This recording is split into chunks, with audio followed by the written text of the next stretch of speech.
Hello, welcome to the Sean Show, episode 17 of season 2, week 15 of the NFL. That's what we're talking about. Get used to it. We've got another 3 weeks of this left, and then playoffs. Some other sports news has happened since even the last show, namely the World Cup table brought out. I think I touched on it last week. NBA's going strong. MLB's doing their thing in the off season. I think hockey's still rolling on as well. Ashes is being played. That's cricket. Don't care. Let's move on with the show. As we normally do, we're going to check out the sim results. And this week we have a couple more things we're going to be talking about as we move into the playoffs. And as we get to the pointy end of the stick with only 4 more weeks of NFL football left for the regular season. So let's get to it. These are the simulation results for those of you who are new to the channel, and that's most probably all of you. Around preseason week 2, I think it was, my memory is starting to just forget when I did this thing. I made a model. Every game of this season was picked. We had our own playoff contender predictions and the seeding. And we're checking up how the thing goes every week. This week was its second slide of a week. Really not a good one. On the downturn. So we did 4 and 10. Obviously, this was a kind of an iffy week. There were a couple of upsets here. And we'll go through it. So what did the sim pick right? It got the Lions right on Thursday Night Football. It got the Jags, it got the Bills, and it got the Packers. And everything else was wrong. Let's go over that a little bit. Seahawks beating the Falcons. That's not a surprise. That is not a surprise. Steelers beating the Ravens. It's a tough game. Browns not beating the Titans there. Tough game again. Jags rocked it. Sorry, Daniel Jones. Washington getting shut out by Minnesota last week was a bit insane as well. JJ McCarthy starting to sling a little bit. Jets losing to the Dolphins. That was me looking ahead thinking Justin Fields was going to be the answer for the Jets, and I'm sorry that it wasn't. Big upset with New Orleans taking out their division rival Tampa Bay Buccaneers and actually making them slide out of the playoff position right now and allowing the Carolina Panthers in their bye week to take a step up. That team was cheering on the Saints as well, so that's a pretty cool thing to see in the division. Bills took out the Bengals in an absolute burner. Massive score there, 39-34. Divisional game here, we got the Denver Broncos and the Raiders. Raiders only lost by 7 points though, so 1-score game. Geno did go out. Kenny Pickett is going to be the starter until Geno's better. Green Bay beat the Bears. Let's go. Took the North. LA beating the Rams.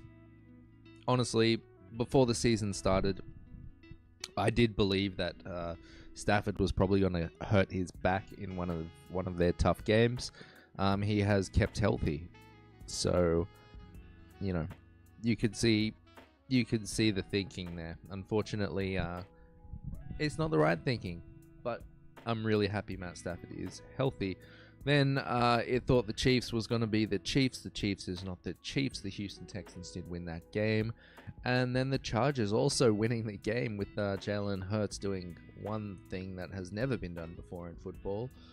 Throwing an interception, collecting a fumble, and then fumbling it again. So he lost the ball twice in one play, which is ridiculous. Anyway, Chargers get away with that one. And the Philadelphia Eagles on a bit of a slide. Now, on bye week last week, as you guys know, those are the teams down there ordered in their order of record, I guess. So, one of those teams is eliminated and one of those teams is the number 1 seed. So let's move on. Playoff picture.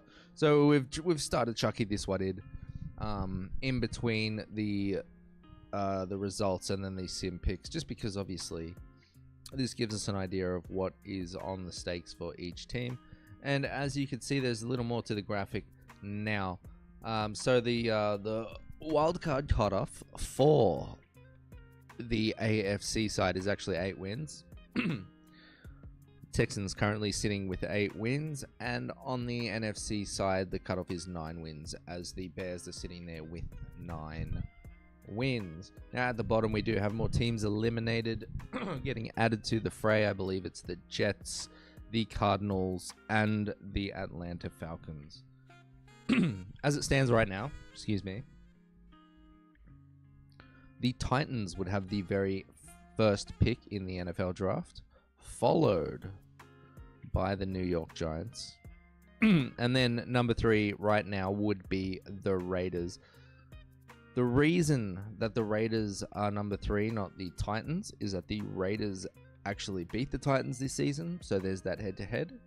And the reason that the New York Giants are number 2 and not in the number 1 spot is because when you can't compare between division kind of things, cross division, there are some checks and balances, and one of the first checks and balances is the record between teams that are of common schedule. So in this instance, this season, the Titans and the Giants both play the Broncos, the Raiders, the Patriots, the Chargers, the Niners, the Chiefs, and the Saints. They share 7 games. They don't play each other. That's the first checkered balance. Has there been a head-to-head, just like Raiders versus Titans? There has not. In this instance, the Titans have played 4 of the common games. They've lost all of them. Of the common games, the Giants have actually played 6 of them. They have not played the Raiders. They've played all other teams, and they are 1-6.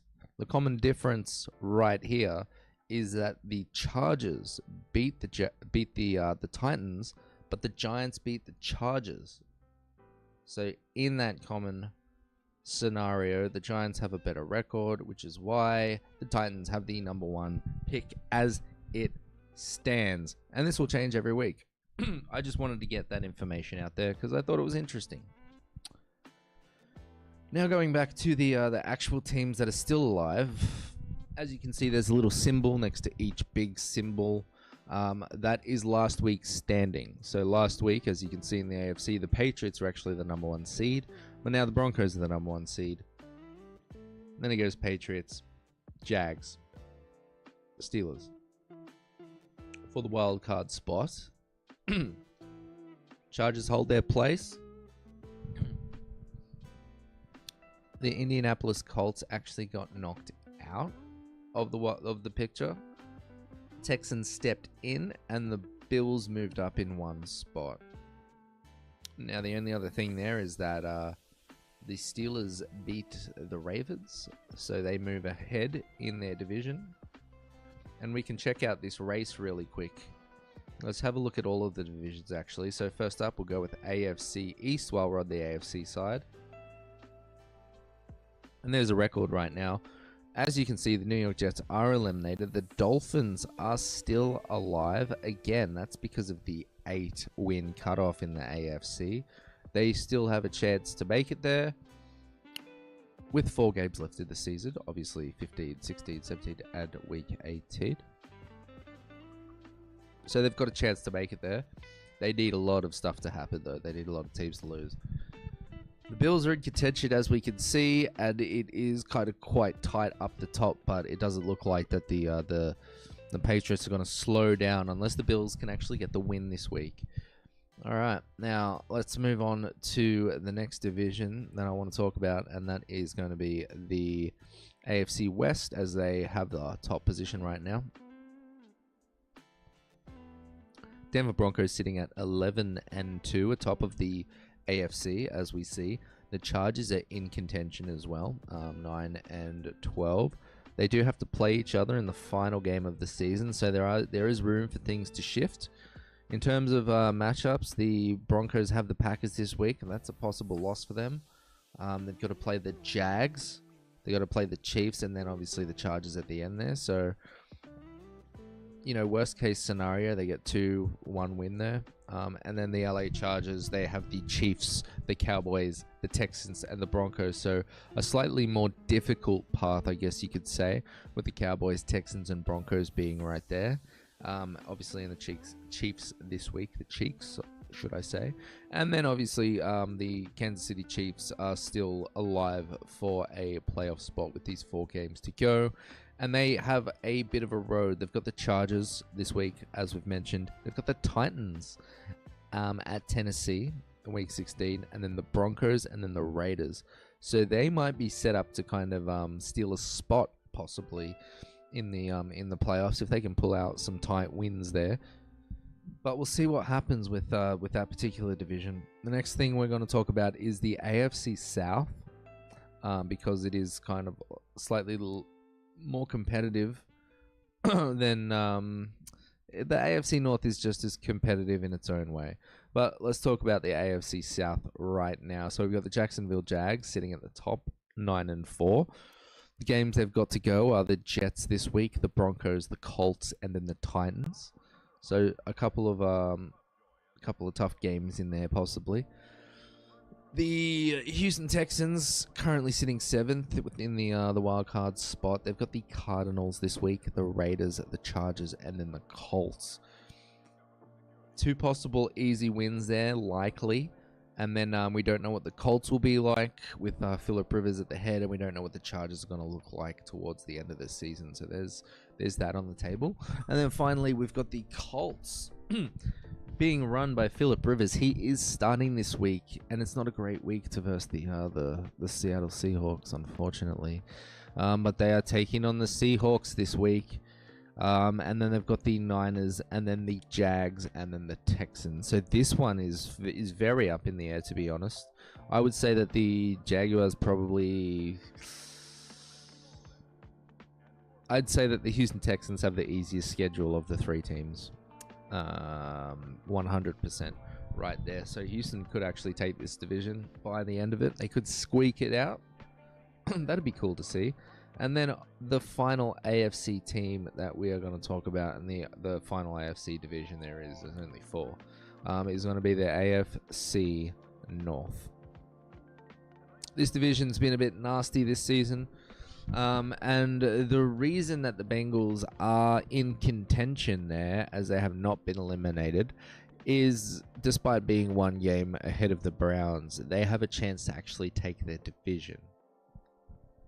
Now, granted, they need the Pittsburgh Steelers and the Baltimore Ravens to lose out. They need the Steelers to lose out. They need the Ravens to lose at least 3 of their 4 games.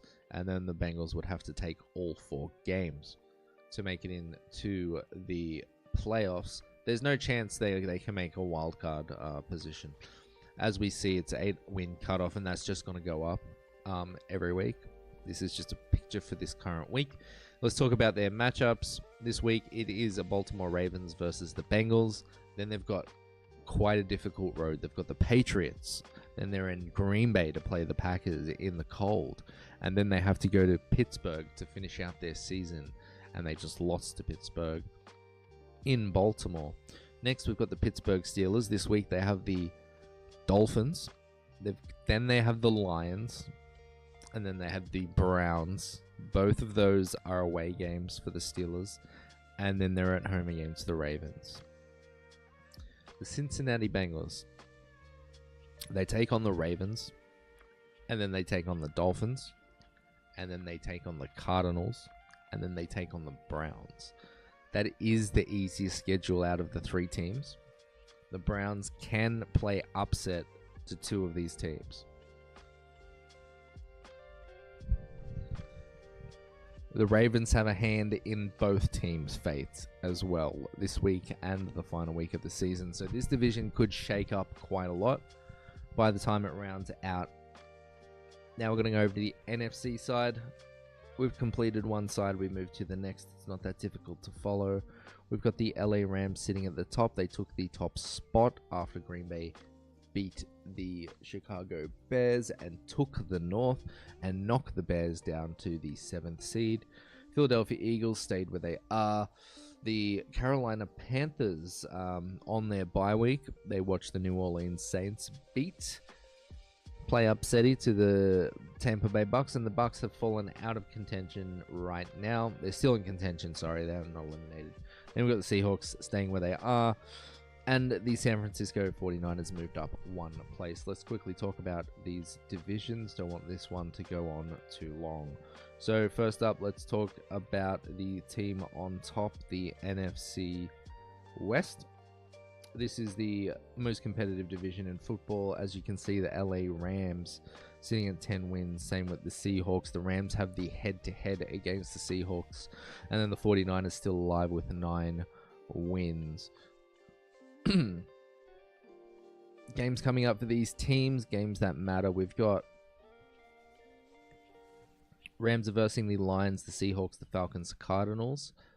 That could be favorable depending on how they go this week. The Niners have the Titans, Colts, Bears, and Seahawks, which is more tough kind of schedule right there, with the Titans having quite a good defense. Then we've got the Colts, the Rams, the Panthers, and the 49ers for the Seahawks. So they could likely take this one. Los Angeles, like the Rams and the Seahawks, I feel their strength of schedule is fairly. I don't want to say that. I think the Rams have the easier schedule going forward. Falcons and Cardinals to end the season, I think, is a nice little finisher for them. Let's move on to the next division quickly. NFC North, where my boys roll, where my boys be at. We got the Packers on top again. Thanks to that tie, Dallas. Appreciate it. Now, who's going to win this division? The Detroit Lions are still there. The Minnesota Vikings are still alive because they can technically take a playoff spot. They just need 4 wins and everybody to lose, which is not going to happen. So I guess next week after this week, we could probably see the Minnesota Vikings eliminated. Chicago Bears, they have the Browns this week, and then the Packers again, the 49ers, and the Lions. So quite a tough run coming for them. The Detroit Lions have the Rams, the Steelers, the Vikings, and the Bears. So 2 possible gimme wins right there for them. And then the Packers have the Broncos, the Bears, the Ravens, and then the Vikings. So kind of a tough schedule there. It looks like the Lions have the easiest out of the 3. But the Packers are on top, and the Lions do need to catch up with a game. Again, we could likely see 2 of these teams represented in the playoffs, but again, the NFC South is just so strong right now. It's just so strong. Oh, now we're going to the NFC East, because this one's still up in the air as well, in terms of who's going to take the division. We've got the Dallas Cowboys at 6-6 and the Philadelphia Eagles, who are on a slide. They definitely are. They've had a bit of a lose streak lately. And the Dallas Cowboys, Dak Prescott is playing that MVP football that we'd love to see from him. They need to catch up 2 games. They've got the Vikings, the Chargers, the Commanders, and the Giants, so they can win all of those games, I believe. They are at home against the Chargers. And then the Philadelphia Eagles have the Raiders, the Commanders, the Bills, and then the Commanders again.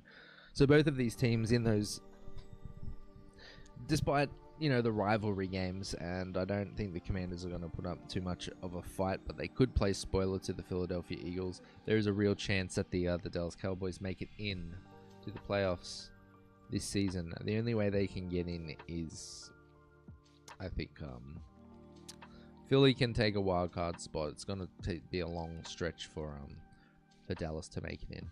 And then finally, I believe it is the NFC West. No, not the West, the South. Alright, NFC South right here. These 2 teams are basically playing for their division. We've got the Tampa Bay Buccaneers on that slide from last week versus the Carolina Panthers. Sorry, Tampa has not had a bye. Is that what you're telling me? No, they played this week. They already played. Silly me. I believe they were cheering for the Falcons as well. Yeah, two big losses for them. Now, with them being so even, the Panthers still have to verse the Saints this week, which Saints can play a big upsetty. They've upset both of these teams this year. Then they have to play the Buccaneers to really duke it out. They have the Seahawks and then the Buccaneers again. A lot's going to be decided between these two teams. The other team that the Buccaneers have to play is Miami. So they play in Carolina and Miami, and then they finish up the season at home against the Panthers. This will be an interesting race to the finish. Carolina Panthers can take that win against the Saints this week in New Orleans and really kind of nudge their way a little bit further ahead, and then they've got another 2 games against the Buccaneers to really, put the dagger in. But that's the playoff picture. I hope you enjoyed it. Next, we've got the sim picks for this week, and we'll go over it very quickly. We do have the Bears over the Browns. We've got the Bengals over the Ravens. Texans over the Cardinals. I'm agreeing with all of this.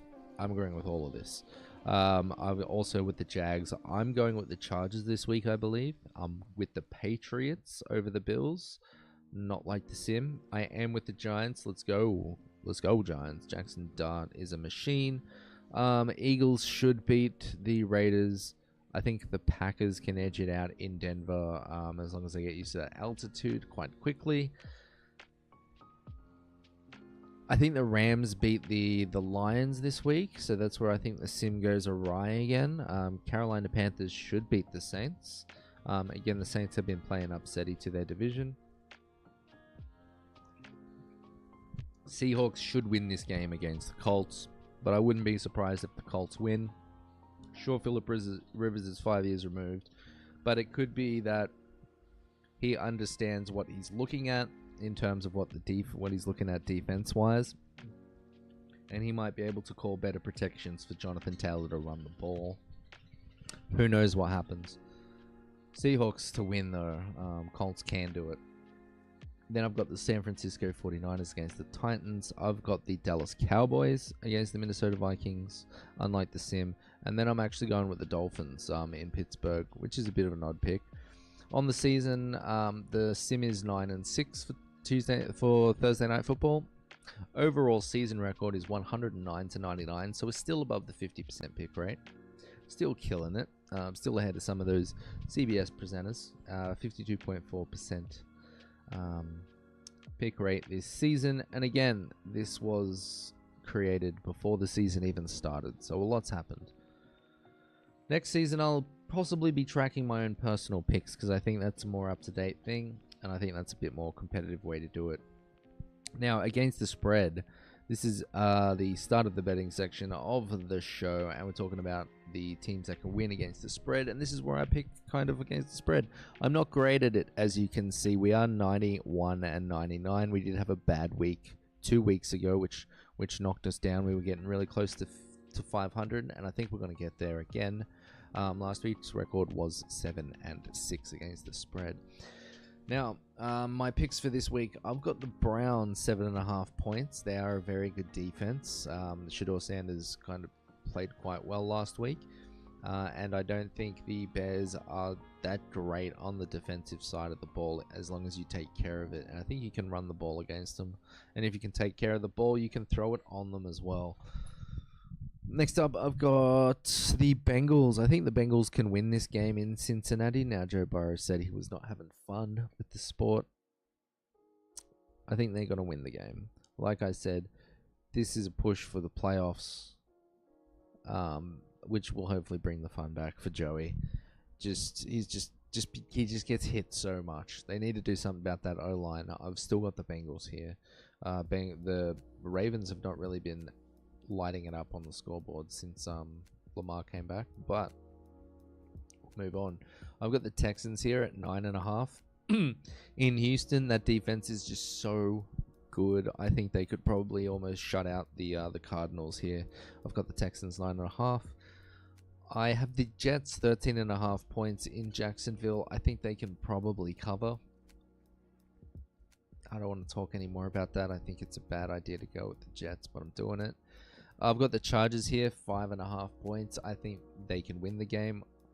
Obviously, the Chiefs are going to be really on a different one, trying to get into the playoffs as they make a push for it. This Chargers team is rolling. Justin Herbert does have an injury, so he could likely fumble the ball and turn it over. Hopefully, it's not in a critical situation. Then moving on to the AFC East, I've got the Patriots here. I think the Patriots win this game. I was looking at the teams that I think it's the Patriots have played. They haven't really played teams that are that difficult, to be honest. And I'm just quickly looking at it right now. Raiders, Dolphins, Steelers, Panthers, Bills, Saints, Titans, Browns, Falcons, Buccaneers, Jets, Bengals. They have played nobody very good. The Bills have played Ravens, Jets, Dolphins, Saints, Pats, Falcons, Panthers, Chiefs, Dolphins, Texans, Steelers, Bengals. So they've had slightly more difficult team to verse. I don't know what to think here. I am going with the Patriots just because they are at the top of the table. I think Mike Vrabel's a goddamn genius. Moving on to another divisional game, which means absolutely nothing, except unless you're trying to get a first-round pick. I'm going with the Giants. I don't think they want to finish out this season on a low note. They would love a high pick, but they're all fighting for their job. There's a coach changeover going, and that guy's going to run through the roster just like he will the coaching staff. I've got the Giants here at home. Factory Sadness 2.0. Happiness in Jackson Dart and Cam Scatterbow.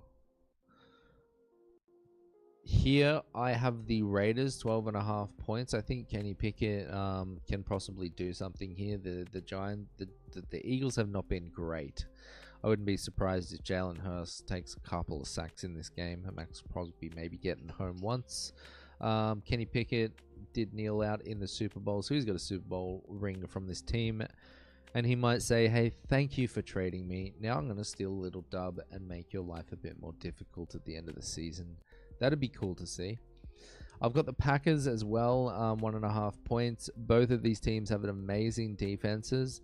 It's just that the Packers offense is better than the Broncos offense. So that's what I think the difference here is going to be. I think that's what the books can see as well. Hopefully it's that. Next, we've got the Rams. I've got the Lions at 5.5 points. Both teams can score lots of points. Rams do have a better defense. I think this is going to be a close game, which is why I've got the Lions. I think the Rams still win the game, though. Then we have the Panthers and the Saints. Panthers trying to hold that #1 spot. Already lost to New Orleans this season. I've got the Panthers here. I think they're on a roll. I don't think they're going to let this Saints team put them down. And this Saints team just look to the future. Bud Means is coming back. Next season, Kellen Moore has got this team rolling. And on a quick note, I just want to say, in this upcoming draft, teams that actually need a quarterback, let's quickly have a look at it. Falcons have a guy, Michael Penix Jr. Then we got Baker Mayfield. Shedeur Sanders is hopefully going to be the future for the Browns. We got Caleb Williams. Lamar Jackson. Hopefully Joe Burrows is for the future. Tyrod Taylor. Tyrod's on the Jets. Jacoby Brissett. Hopefully is the future. Cardinals still might draft somebody, so that's one team. CJ Stroud. Jets need a quarterback. Trevor Lawrence. Justin Herbert. Patrick Mahomes. Josh Allen. Drake May. Jaden Daniels, Jackson Dart. Raiders need a quarterback. You got Jalen Hurts, Jordan Love, Bo Nix, Jared Goff, Matthew Stafford, Bryce Young. The Saints need a quarterback, so that's the 3.5 team. We'll call the Cardinals a half team. Then you've got Daniel Jones when he comes back. You got Sam Darnold. Cam Ward, Brock Purdy / Mac Jones. You got JJ McCarthy. You got Dak Prescott. You've got Tua Tagovailoa, and then you obviously have Howard. Can't remember his name. Cam Howard, I think. I don't know. Heisman Trophy. Will Howard, Heisman Trophy winner from Ohio last season. He is on the Steelers, getting ready to learn how to play the game. But yeah, only like 3 or 4 teams need quarterbacks this season, and for the upcoming future, if those 4 teams kind of hit, 2027 draft might really have very little quarterbacks in the first round, and that'll be interesting. For the first time ever, most teams have their shit sorted. Let's hope they stay healthy. Anyway, I do have Carolina Panthers. Then we've got the Seahawks over the Colts. I don't like it, but I'm doing it. Then I've got the Titans here, 12.5. They are a very good defense. I think they can cover the 12.5 points there. Then we've got I think that 12.5 is strictly by record. The Titans have a pretty good defense, honestly.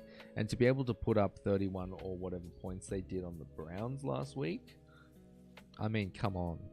That was always going to be a competitive game. Apparently, Cam Ward and Shedeur Sanders throughout college were always jibber-jabbering at each other. So I think they both really stepped up for that game. And hopefully, that really sparks something for the future for both of those players and both of those teams. More competition is better. Then I've got the Cowboys, 5.5 points. They're just so electric. Man, they're just so electric. And that all the defense really needs to do is make a few stops. That's all I'm saying. Stepping back to the Seahawks game, I think the Seahawks could probably score on every single drive that they have, so watch out for that. And then finally, I've got the Dolphins at 3.5 points, because I think they could probably win that game against a team that can't really tackle that great, especially with TJ Watt being out now with a punctured lung from that dry needling. So look for Devon Kane to make some big runs. Obviously, I haven't got him in my bets this week because we don't add Monday Night Football to our bet. All right, next betting section of the show is lines we like for week 15. So first up, we got our favorite dogs. That's right. These are the teams who are not favorites in this week. They are dogs, but they're my favorite dogs because I think they can win their game. So check it out. We got the Cleveland Browns. I think they can win this week. I think they can do a big upsetty spaghetti against the Bears. We got the Cincinnati Bengals also making an upset against the Ravens. Los Angeles Chargers upsetting the Chiefs to keep on rolling on through to the playoffs. The New England Patriots, who are somehow not favored. I think it's because of strength of schedule against the Bills. That's top MVP candidate against reigning MVP, by the way. Josh Allen, Drake May. It's going to be a great game. Then I got the Washington Commanders. Marcus Mariota has really kind of been spinning it. He's found his role in this team. I was also looking at kind of things coming up for the next coming weeks, and that's player incentives. So we'll be chucking them into the props, and we'll bringing those to light for you guys to know in the coming weeks as well. It's just that this is a bit too early. One thing to know is that the Washington Commanders is quite an incentives heavy team. Out of the teams that I was looking at, I looked at probably 5 or 6 of them. Washington Commanders has a lot of incentives. Some teams have none. And then I've got the Denver Broncos here to actually beat the... they can beat the Packers. They are my favorite dog right here. And then we've got the New Orleans Saints to play upsetty spaghetti against the Carolina Panthers. All in all, my favorite dog out of them all this week is the Cincinnati Bengals. I think they've got the best chance of winning their game outside of the Patriots. I don't think they're really a dog in this match. In fact, if I had a favorite dog, it would be the Chargers or the Browns. Dog pound. Yeah, so those are my favorite dogs. Go with them if you like. Take a money line. That's why they're, again, my favorite dogs. Insert bark noises. Now, on the right side of lines, we like these are simple over and unders that you can throw into your parlays to prop up your odds, essentially. These are nice little ones. A lot of overs this week. I've got the Browns and the Bears. I think the over is going to be 38.5. I think that Browns defense is very good, but Ben Johnson is a offensively minded guru, and he can do some things with that football. So I think this game kind of squeaks over 38.5, and again, Shador is kind of showing that he can lead a team, and he's going to keep on improving. Over 38.5, let's go. Then we've got Ravens and Bengals. That game's going to be a high-scoring affair. Both defenses are kind of shitty. Over 51.5, I feel is a pretty safe bet as well. Titans at Niners, the total under of 44.5. As I said, this Titans defense is quite good. The Niners haven't been like rocking the scoreboard as of late, bar possibly 2 weeks ago when they actually shit all over the Browns, I think it was. But it was just a big disparity in scores. It wasn't actually a big scoring game from the Niners. And obviously this Titans offense, if they do what they normally do, they're not going to be scoring a lot of points. So I've got the under here. Then Panthers Saints. I think this one's going to be a high scoring game. Both of these teams now understand each other. And I just like to favor the offense. So over 40.5. Let's get it. And on the Vikings versus the Cowboys, I think that's easily an over of 47.5. I mean, Cowboys could probably score 40 themselves. Probably a big over on that one. Next on to the props, the player props. We've got Jonathan Taylor over 78.5 rushing yards. He's going to be toting the rock a lot. And again, I said it's very likely that Rivers can understand the defense that he's looking at in front of him, possibly better than Danny Dimes.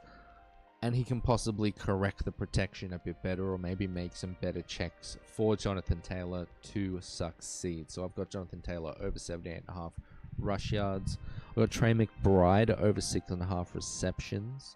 I think in the first 4 seasons, Trey McBride and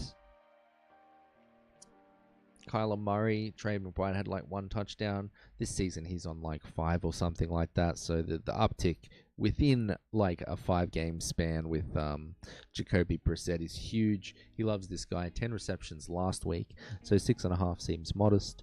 Then we've got Chase Brown over 49.5 rushing yards. That's against this Ravens defense. I think this is probably pretty good.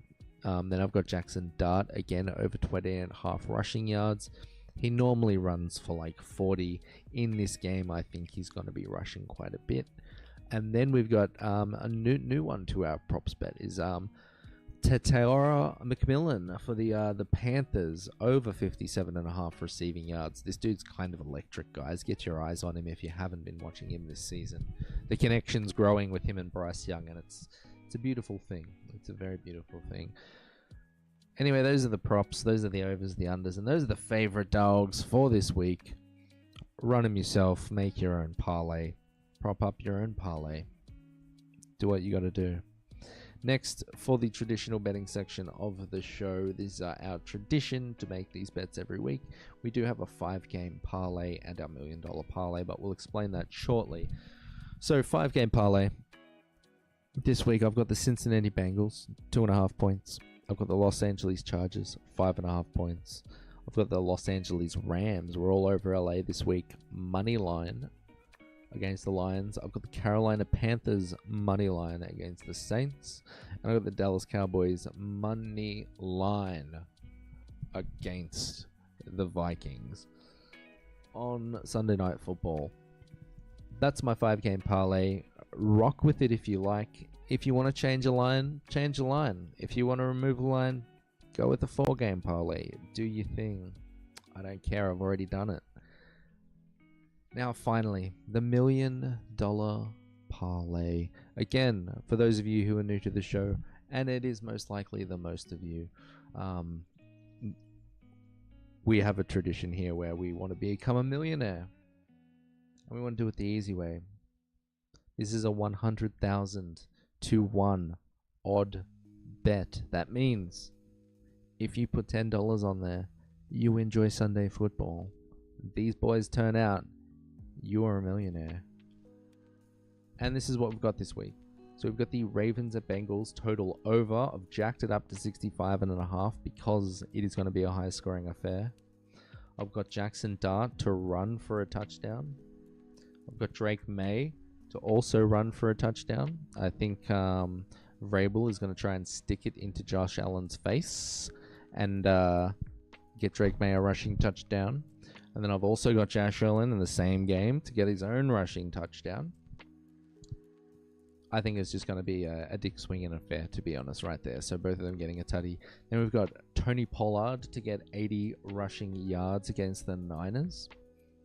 Then we've got the Lions and the Rams have jacked up the total again. 65.5 points, just like the Ravens-Bengals. This is going to be a high-scoring game. It's probably a modest score right there.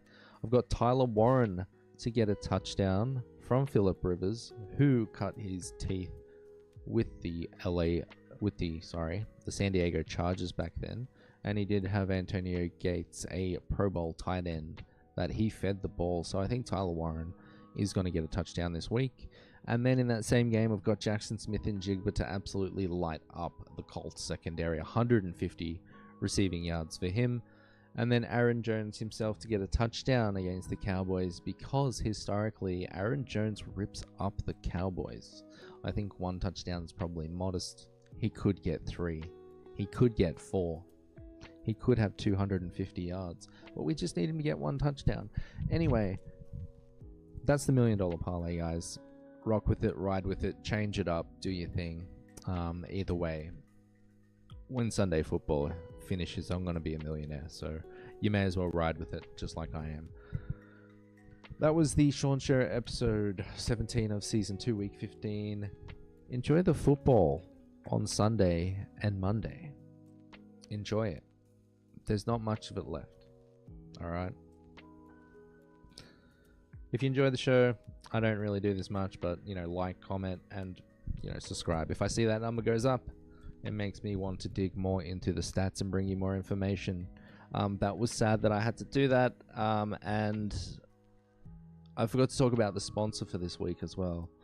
There is no sponsor. Have a good night, guys. Enjoy the football. Catch you next week.